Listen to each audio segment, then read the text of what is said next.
कांग्रेस नेता राहुल गांधी के एक बयान को सिरे से तोड़ मरोड़ कर उसे न्यूज चैनल पर पेश करने के मामले में जी न्यूज के एंकर रोहित रंजन को यूपी पुलिस ने डिटेन कर लिया। लेकिन रोहित रंजन के खिलाफ फेक न्यूज चलाने के लिए तो छत्तीसगढ़ में एफआईआर दर्ज थी, तो फिर यूपी पुलिस ने कैसे और क्यों उन्हें डिटेन किया? एफआईआर कांग्रेस शासित राज्य में दर्ज होती है। फेक न्यूज चलाने के आरोपी रोहित रंजन को बीजेपी की यूपी पुलिस डिटेन करके नोएडा थाने ले जाती है। ये बात अजीब जरूर लगती है, पर सवाल ये उठता है कि क्या आदित्यनाथ शासित उत्तर प्रदेश की पुलिस गोदी एंकर को संरक्षण दे रही थी? इस छोटी सी क्लिप में आप पत्रकार रोहित रंजन के घर के बाहर का नजारा देख सकते हैं। दो राज्यों की पुलिस के बीच धक्का मुक्की, हाथापाई और तकरार देख सकते हैं। यूपी पुलिस के अधिकारी छत्तीसगढ़ पुलिस के अधिकारियों से उनकी आइडेंटिटी मांग रहे हैं, उनसे जिरह करते दिख रहे हैं, ऐसे जैसे कि उन्हें उनकी कार्रवाई पर शक हो।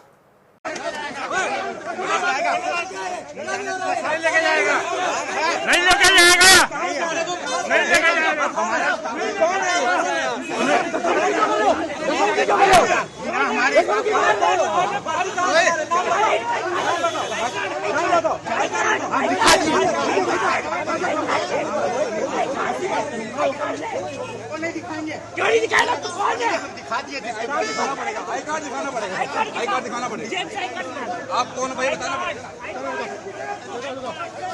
हालांकि अब यूपी पुलिस ये दावा कर रही है कि रोहित रंजन के खिलाफ नोएडा में भी एक मामला दर्ज था, इसलिए नोएडा पुलिस ने रोहित रंजन को डिटेन किया। लेकिन क्या यह महज संयोग है कि यूपी पुलिस रोहित रंजन के घर तभी पहुंचती है जब छत्तीसगढ़ पुलिस वहां उसे वारंट के साथ गिरफ्तार करने पहुंचती है? नोएडा पुलिस ने कैसे छत्तीसगढ़ पुलिस को रोहित रंजन को गिरफ्तार करने से रोका, खुद रोहित रंजन को डिटेन किया, और वो भी किन परिस्थितियों में? यह मामला नाटकीय है, दिलचस्प है, आगे तफसील से बताऊंगा। क्योंकि यह कहानी अगर आप समझ जाएंगे तो आप समझ जाएंगे गोदी पत्रकार क्यों गोदी पत्रकार होते हैं, वो किसकी गोदी में बैठते हैं, कौन उन्हें पुचकारता है और क्यों, और कौन उन्हें संरक्षण देता है और क्यों। एक तरफ गोदी पत्रकार और फर्जी न्यूज चलाने वाले को बीजेपी शासित राज्य की पुलिस संरक्षण देती है, तो दूसरी तरफ फर्जी न्यूज को बेनकाब करने वाले पत्रकार मोहम्मद जुबैर को अमित शाह की दिल्ली पुलिस 4 साल पुराने उनके ट्वीट के बिना पर गिरफ्तार कर लेती है। मोहम्मद जुबैर को मिलती है 14 दिनों की न्यायिक हिरासत, और रोहित रंजन की एक गुहार पर यूपी पुलिस उसको संरक्षण देकर छत्तीसगढ़ पुलिस की गिरफ्तारी से बचा लेती है। नमस्कार, मैं हूं आपका न्यूज बाज प्रभात शुंगलू। मेरा आज का सवाल, क्या न्यू इंडिया में झूठी और फर्जी पत्रकारिता का बोलबाला है? अपने जवाब हां या ना में जरूर दीजिएगा। खबर को आगे ले जाने से पहले मैं आपको यह जरूर बता दूं कि इस मसले पर मेरा यह मानना है कि रोहित रंजन ने राहुल गांधी के बयान को जानते बूझते और शरारतपूर्ण तरीके से तोड़ मरोड़ कर पेश किया, इसमें कोई शक नहीं। यह कहा जा सकता है कि यह फेक न्यूज चलाते समय रोहित रंजन ने पत्रकारिता के मानदंडों का रत्ती भर भी ख्याल नहीं रखा। जाहिर तौर पर उनका झूठ जल्द ही बेनकाब भी हुआ, जिसके बाद जी न्यूज और एंकर रोहित रंजन ने चैनल पर ही माफी मांग ली थी। उन्होंने यह भी खुलासा किया कि 2 लोगों को नौकरी से निकाला जा चुका है जिन्होंने ये गलती की थी, यानी गलती रोहित रंजन की नहीं थी।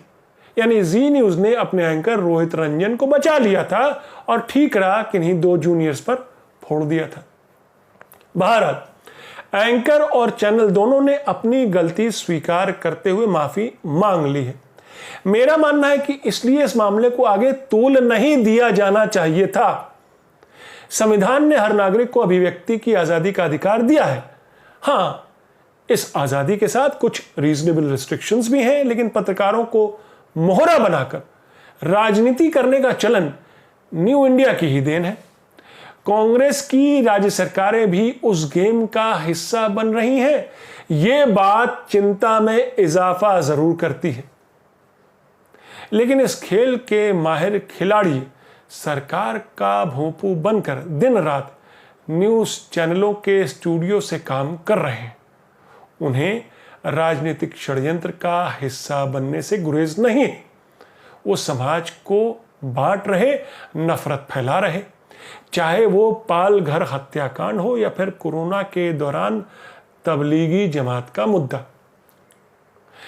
लेकिन लौटते हैं रोहित रंजन वाले मुद्दे पर पहले जान लेते हैं राहुल गांधी के बयान वाला मसला क्या था।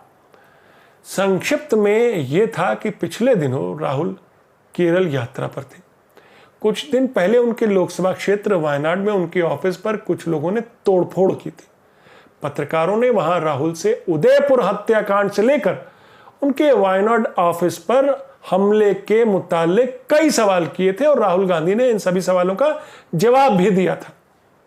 वायनाड में कांग्रेस ऑफिस पर हमले को लेकर राहुल गांधी ने कहा कि हिंसा कभी किसी समस्या का हल नहीं हो सकती।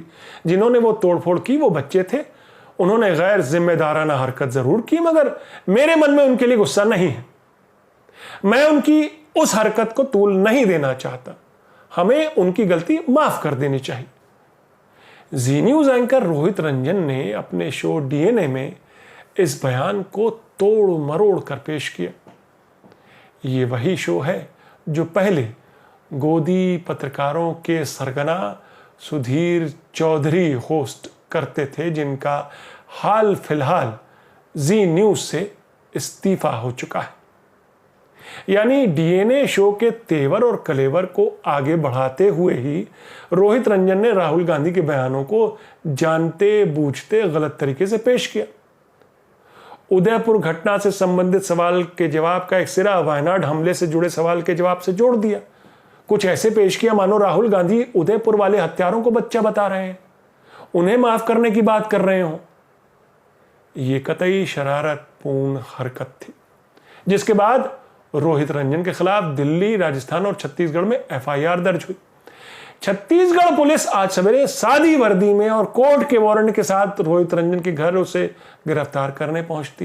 लेकिन इस बीच रोहित रंजन ने यूपी पुलिस को एक ट्वीट कर दिया था कि क्या यह कानूनी तौर पर सही है कि बिना लोकल पुलिस को बताए दूसरे राज्य की पुलिस गिरफ्तार कर सकती है किसी शख्स को। यह ट्वीट उन्होंने मुख्यमंत्री योगी आदित्यनाथ, एसएसपी गाजियाबाद और एडीजी जोन लखनऊ को भी टैग किया। रोहित रंजन की ट्वीट के जवाब में छत्तीसगढ़ पुलिस ने स्पष्ट किया कि दूसरे राज्य की पुलिस को सूचित करने का ऐसा कोई नियम नहीं है, फिर भी अब उन्हें सूचित कर दिया गया है। उनको गिरफ्तारी का वारंट दिखाया जा चुका है, यानी रोहित रंजन को, और उनको सहयोग करना चाहिए। अपने बचाव की दलील अदालत में रखनी चाहिए। बात यहीं तक नहीं रुकती। रोहित की इस ट्वीट पर दिल्ली बीजेपी के तेजेंद्र पाल सिंह बग्गा सक्रिय होते हैं और वो यूपी बीजेपी के प्रवक्ता और विधायक को उनसे मदद मांगते हैं ट्वीट करके। वहां से पॉजिटिव रिस्पांस आता है। लेकिन रोहित रंजन तो यूपी चीफ मिनिस्टर को ट्वीट कर चुके थे। रोहित रंजन की गिरफ्तारी की खबर फैलते ही यूपी से लेकर दिल्ली तक पूरा बीजेपी सक्रिय हो चुका था। यूपी पुलिस सक्रिय हो जाती है ताकि किसी तरह रोहित को बचाया जा सके। फिर क्या था, गोदी पत्रकार की एक आवाज पर आदित्यनाथ की पुलिस लाव लश्कर के साथ रोहित रंजन के घर पहुंच जाती है, जहां छत्तीसगढ़ पुलिस का दल पहले से मौजूद था। सवाल ये उठता है कि नोएडा पुलिस ने रोहित रंजन को किस बिना पर डिटेन किया। अगर रोहित के खिलाफ नोएडा में कोई केस पहले से था तो वो कौन सा केस था जिस पर अभी तक नोएडा पुलिस ने रोहित को गिरफ्तार नहीं किया था, कोई पूछताछ नहीं की थी। आज अचानक कैसे नोएडा पुलिस को रोहित की याद आती है? क्या ये सारी कवायद केवल रोहित को छत्तीसगढ़ पुलिस की गिरफ्तारी से बचाने के लिए थी? सवाल यह भी उठता है कि फर्जी खबर चलाने के आरोपी, फेक न्यूज प्रोपेगेंडा करने के पीछे कुछ ऐसे नाम ही क्यों हैं जो कि जग जाहिर है कि वो सरकार के मीडिया तंत्र का हिस्सा बन चुके हैं, सरकार के भोंपू हैं और अपने इस हुनर के कारण उन्हें गलतफहमी भी है कि वो पत्रकार हैं। उठा के देख लीजिए कि फेक न्यूज के सरगना कौन कौन लोग हैं, तो आप सिरे से उन्हीं गोदी पत्रकारों के नाम गिना देंगे। और यही वो लोग हैं जिन्हें सरकार का संरक्षण भी मिलता है। आज उसमें आप एक नाम और जोड़ लीजिए। दूसरी तरफ हमारे सामने दिवंगत पत्रकार विनोद दुआ जैसे नाम आते हैं, जिनके खिलाफ भी कई झूठे केस बनाए गए, मगर उन्होंने सुप्रीम कोर्ट तक लड़ाई लड़ी और जीते भी। मोहम्मद जुबैर जैसे पत्रकार भी हैं जो फेक न्यूज को बेनकाब करते हैं। ऐसे पत्रकारों को सिस्टम शक की नजरों से देखता है।